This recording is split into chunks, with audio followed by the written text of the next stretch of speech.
Some new details this morning, a twist in the fight to restore felon voting rights in Florida.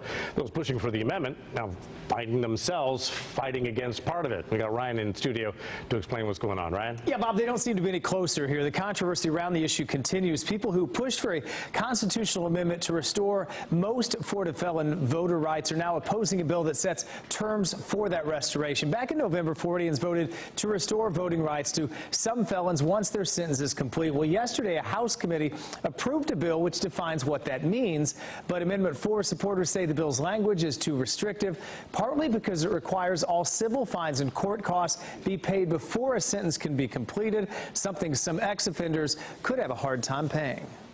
It was already the right thing to do before we went ahead and voted for this in November, and now we're at a point where we don't have to run around looking for ways to limit people's ability to vote. And that's kind of where we are. You know, you've got a presidential election next year, and you know, this is going to take, you know, months, if not years, if this were even to pass, to implement. And then you're going to have fights in the courts. Now when the people take the issue up themselves, this committee, this bill, it has the near arrogance to think that it's smarter than the over 64% of Floridians who want this to happen and move this forward.